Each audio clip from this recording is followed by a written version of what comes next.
Next chapter है chapter 9 simultaneous differential equations. The given simultaneous differential equations is P1 dx, Q1 dy and R1 dz. Next equation is P2 dx, Q2 dy, R2 dx. मतलब simultaneous differential equations कुछ इस type की होती है. अब इनको solve करने के लिए अबव टू इक्वेशंस को हमारे पास मेथड है. Cross multiplication for d x d y d z we have. अब हम क्या करेंगे, cross multiplication d x upon क्या आएगा Q1 R2, मतलब डी एक्स अपॉन पी की फॉर्म में, डी एक्स अपॉन क्यू की फॉर्म में and d z upon r की फॉर्म में. इन इक्वेशंस को हम इस फॉर्म में रिप्रेजेंट कर दिया. मतलब अब आपको जो भी सम आएगा वो आएगा इस टाइप की इक्वेशन में एंड आपको इसका सोल्यूशन क्या करना होगा, फाइंड. अब वेरियस मेथड्स है for solving this. First method है मेरी, ये हमारी डिफरेंशियल इक्वेशन हो गई.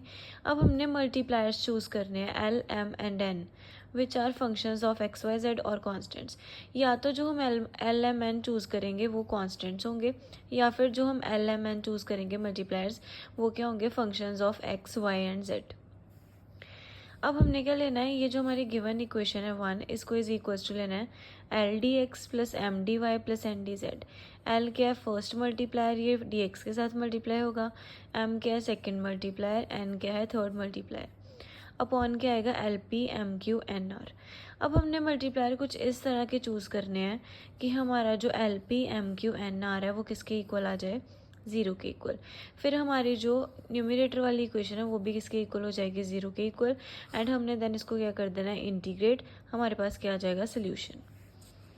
अब हमारे पास सेकंड मेथड है कि हमने इनमें से कोई 2 मेंबर्स लेने हैं जिनको हम सॉल्व करके हमारे पास कोई ना कोई सोल्यूशन आ पाए. ऐसे 2 मेंबर्स नहीं लेने हैं जिनको सॉल्व करके हमारे पास कुछ भी ना आए. हमने इनमें से स्मार्टली 2 ऐसे मेंबर्स चूज़ करने हैं जिनको हम सॉल्व करें एंड हमारे पास क्या है, सोल्यूशन आ जाए. अब फर्स्ट 2 मेंबर्स चूज़ करके अगर कुछ और 2 मेंबर्स चूज़ करके भी हमारे पास सेकंड सोल्यूशन आ रहा है तो 2 बार ले लेने हैं. अगर सिर्फ 2 ही मेंबर्स को चूज़ करके हमारे पास सोल्यूशन आ रहा है तो एक सोल्यूशन हमने ऐसे निकाल लेना है एंड सेकंड सोल्यूशन हमने इस वाले मेथड से निकाल लेना है मल्टीप्लायर्स लेके. ज़रूरी नहीं है कि अगर आपने एक सोल्यूशन फर्स्ट मेथड के साथ निकाला है तो आप सेकंड सोल्यूशन भी फर्स्ट मेथड के साथ निकालोगे. वो आपकी इक्वेशन पे डिपेंड करता है कि आपका पहला सोल्यूशन फर्स्ट मेथड से निकल रहा है, सेकंड सोल्यूशन सेकंड मेथड से निकल रहा है, या फिर दोनों सोल्यूशन फर्स्ट मेथड से निकल रहे हैं, या दोनों सोल्यूशन सेकंड मेथड से निकल रहे हैं. वो आपकी इक्वेशन पे डिपेंड होगा. आपने इक्वेशन को चेक करके फिर मेथड्स लगाने हैं. अब मेरे पास फर्स्ट एग्जांपल है d x upon y z, d y upon x z x, d z upon x y. ये हमारे पास फर्स्ट डिफरेंशियल इक्वेशन आ गई. अब हमने इसमें से क्या करा, पहले हमने फर्स्ट 2 मेंबर्स लिए. ठीक है, फर्स्ट 2 मेंबर्स लेने पर मेरे पास क्या आ रहा है, दोनों साइड जेड जेड क्या हो रहा है, कैंसिल आउट हो रहा है. एंड मेरे पास इधर बचा है d x upon y and d y upon x. अब मैंने क्या करना है, एक्स वालों को एक साइड कलेक्ट करना है, वाई वालों को एक साइड कलेक्ट कर लिया. एक्स इधर चला गया, एक्स डी वाई हो गया, एक्स डी एक्स हो गया, यहाँ पर एक्स आना था, एक्स डी एक्स हो गया. एंड यहाँ पर क्या आ गया, वाई इधर आ गया तो क्या हो गया, वाई डी वाई हो गया. अब इंटीग्रेटिंग करी, आपको पता है एक्स की इंटीग्रेशन क्या होती है, एक्स स्क्वायर बाई 2. वाई इधर आ गया, वाई की इंटीग्रेशन क्या हो गई, y square by 2 is equals to क्या आ गया, some constant, constant of integration. And मैंने कांस्टेंट भी किस टाइप का लिया है, इसी टाइप का, C1/2. ठीक है, अब दोनों साइड पे मेरे क्या हो गया, 2 कैंसिल आउट हो गया एंड क्या बचा, x square minus y square is equals to C1. इसको मैंने मान लिया सेकंड इक्वेशन. अब देखो, मेरा फर्स्ट 2 को सॉल्व करके एक सोल्यूशन आया. मैंने चेक करना है कि मेरे सेकंड अगर मैं लास्ट 2 मेंबर्स लेती हूँ इनको सॉल्व करके भी कुछ आएगा या नहीं. अब चेक करें तो एक्स के साथ एक्स कट जाएगा, ये वाई उधर चला जाएगा, जेड उधर चला जाएगा, मतलब कुछ ना कुछ आएगा. तो मैंने अब लास्ट 2 मेंबर्स लिए, वाई इधर आ गया, जेड के साथ जेड कैंसिल हो गया, एक्स के साथ एक्स कैंसिल हो गया, वाई इधर आ गया, जेड इधर आ गया. इंटीग्रेटिंग करी, हमारे पास क्या आ गया, वाई स्क्वायर बाई 2, जेड उधर आके माइनस हो गया, जेड स्क्वायर बाई 2. एंड मैंने कांस्टेंट भी C2/2 लिया. 2 कैंसिल हो गया, दोनों साइड पे क्या बचा, y square minus z square is equal to C2. ये थर्ड आ गई. दोनों इन कंप्लीट इंटेग्रल ऑफ 1 के आ गए दोनों सोल्यूशंस. मेरे पास सेकंड इक्वेशन से ये आया, थर्ड इक्वेशन से ये आया. एंड C1 एंड C2 क्या है, हमारे आर्बिट्ररी कॉन्स्टेंट्स. अब नेक्स्ट हमारे पास एग्जाम्पल है d x upon x y minus z, d y upon y z minus x, d z upon z x minus y. अब ऊपर वाली एग्जांपल सारी की सारी ही सेकंड वाले मेथड से सॉल्व हो गई। इसमें फर्स्ट मेथड लगाने की, मल्टीप्लायर वाले मेथड लगाने की ज़रूरत ही नहीं पड़ी।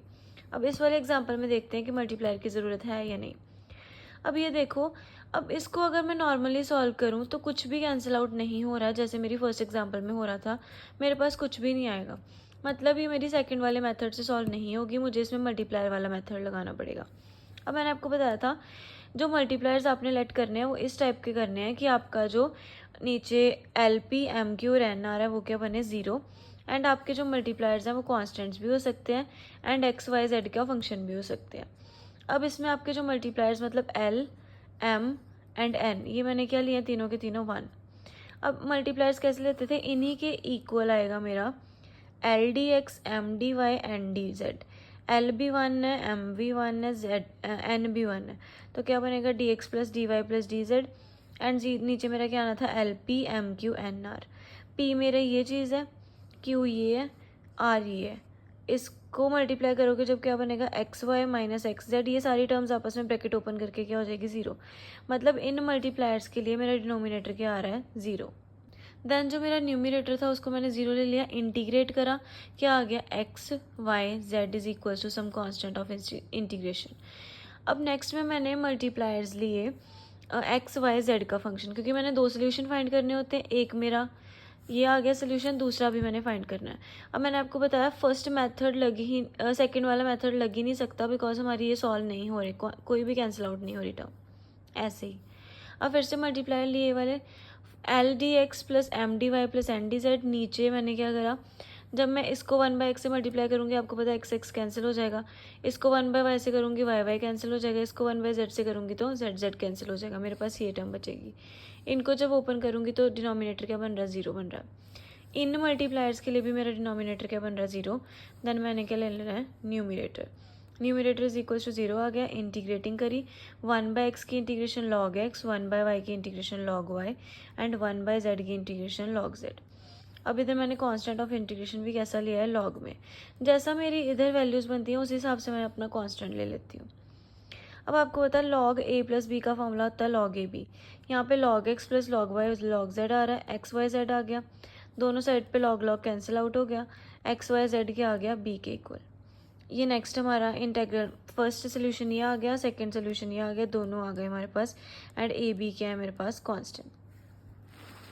नेक्स्ट एग्जांपल है मेरे पास d x upon y square plus z square minus x square is equal to d y by minus 2x is equal to d z by minus 2xz।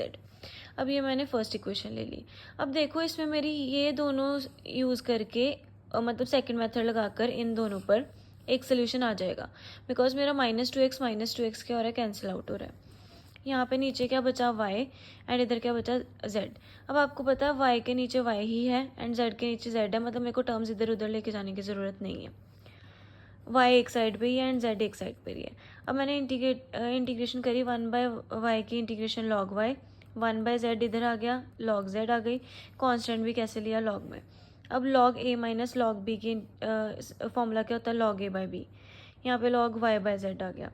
अब दोनों साइड log कैंसिल हो गया, y by z is equal to c1, z उधर जाके क्या हो, multiply हो गया। ये मैंने मान ली सेकेंड इक्वेशन। अब और कोई भी मैं इसमें से मेंबर लूँ, कोई भी सेकंड मेथड से सॉल्व नहीं होगा, मतलब मेरे को सेकंड सोल्यूशन किसके साथ निकालना पड़ेगा, मल्टीप्लायर वाले मेथड के साथ। अब इसमें मैंने मल्टीप्लायर क्या लिए, x y z, x l d x plus m d y plus n d z. नीचे जब आप इसको एक्स के साथ मल्टीप्लाई करोगे, इसको वाई के साथ करोगे, इसको जेड के साथ करोगे, तो आपके पास सारी टर्म्स में से एक्स कॉमन आएगा माइनस वगैरह होके, एंड अंदर बचेगा x square plus y square plus z square.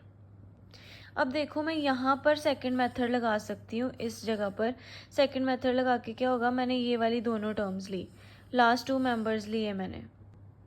Last 2 members लेके देखो मेरे साइड, दोनों साइड पे -x कैंसिल हो जाएगा, यहाँ बचेगा 2z, यहाँ पे ये वाली टर्म बच जाएगी। अब देखो ये वाला जो 2 है इधर जाके क्या हो जाएगा, मल्टीप्लाई 2x 2y 2z।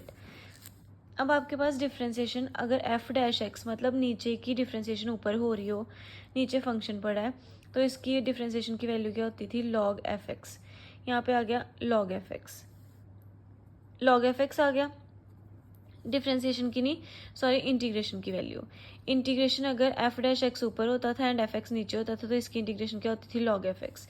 अब यहाँ पर देखो एक्स स्क्वायर की इंटीग्रेशन 2x dx आ गई, वाई स्क्वायर की इंटीग्रेशन वाई स्क्वायर की डिफ्रेंसिएशन 2y dy आ गई एंड जेड स्क्वायर की इंटीग्रेशन 2z dz आ गई। अगर नीचे वाले फंक्शन की डिफ्रेंसिएशन हमारी ऊपर पड़ी होती थी तो इसकी इंटीग्रेशन की वैल्यू क्या होती थी, लॉग एफ एक्स। नीचे की डिफ्रेंसिएशन ऊपर पड़ी हुई है, एक्स स्क्वायर की differentiation 2x dx, y square की 2y dy, जेड स्क्वायर की 2z dz। अब यहाँ पे 1/z की लॉग z आ गई एंड इसकी जब इंटीग्रेशन करूँगी, मैंने अभी आपको बताया F dash x upon F x की अगर जब इंटीग्रेशन करते हो तो क्या आता है, log F x. F x क्या है, मेरा नीचे वाला फंक्शन, और मैंने कॉन्स्टेंट ऑफ इंटीग्रेशन भी क्या लिया, लॉग में। अब यहाँ पर लॉग ए प्लस लॉग बी का फॉर्मूला लगेगा, वो क्या होता है, log a B. C2 multiply हो गया एंड इधर लॉग लॉग कैंसिल हो गया, z इज इक्वल टू क्या हो गया, C2 x square plus y square plus z square, इसको हमने 3 मान लिया। सेकेंड एंड थर्ड से क्या आ गया मेरे पास, कंप्लीट सोल्यूशन आ गया।